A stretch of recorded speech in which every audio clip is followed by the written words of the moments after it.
The truth behind history's greatest swords.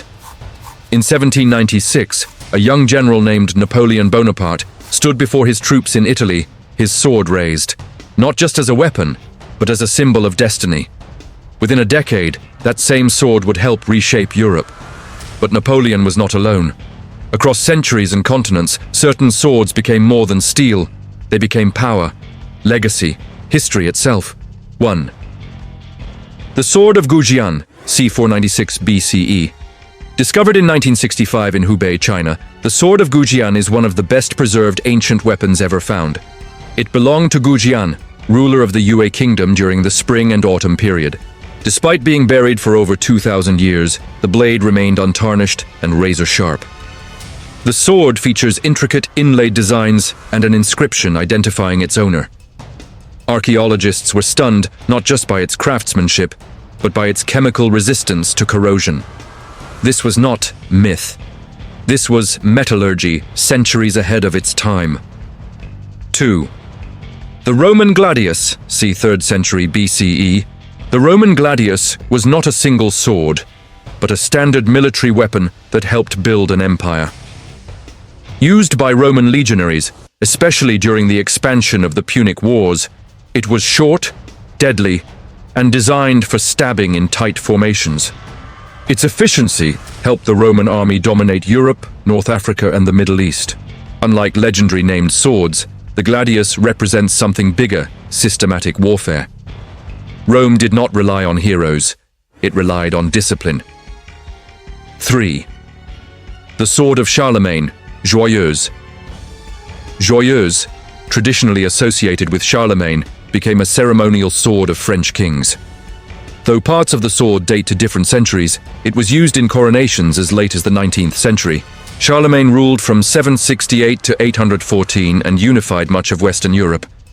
The sword symbolizes imperial authority, not just battlefield power. It reminds us that sometimes a sword's greatest role is political. 4. The Ulfbert swords, 9th–11th centuries, found across Europe. These Viking-era swords bear the inscription Sulfbergplati. They were made from unusually pure steel, far superior to typical European blades of the time.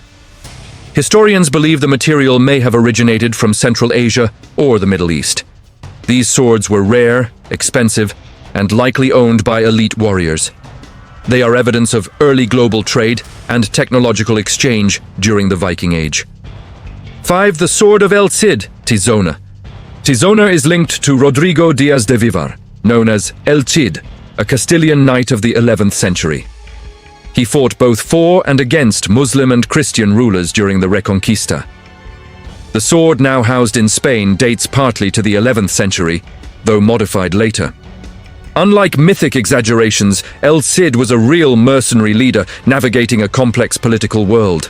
His sword represents survival, not just heroism. 6. The Katana of Tokugawa. Ieyasu Japanese katanas are among the most refined swords ever made. Tokugawa Ieyasu, who unified Japan after the Battle of Sekigahara in 1600, owned several. These blades were crafted using folded steel techniques, combining hardness with flexibility. The katana became the soul of the samurai. But historically, its effectiveness depended more on training and discipline than mystical qualities often portrayed in fiction. 7. The Sword of William Wallace. Displayed in Scotland, the Wallace sword measures over 5 feet in length. William Wallace led Scottish resistance against England in the late 13th century, particularly during the Wars of Scottish Independence. The sword itself was likely modified later, but it remains a national symbol. It represents rebellion and the cost of defiance. 8. Napoleon's sword, early 19th century. Napoleon owned several swords, including ornate ceremonial ones and practical battlefield weapons. One sword, used during his early campaigns, was later sold at auction for millions. It symbolizes the rise of a man who crowned himself emperor in 1804. But it also reminds us, every empire forged by the sword eventually falls. 9. The Saber of Tadeusz Kościuszko. Kościuszko fought in both the American Revolutionary War and Polish uprisings. His saber reflects Enlightenment ideals, liberty, independence, and resistance against tyranny. Unlike many generals, he opposed slavery and advocated for equality. His sword represents not conquest, but principle. 10. The British Pattern, 1908.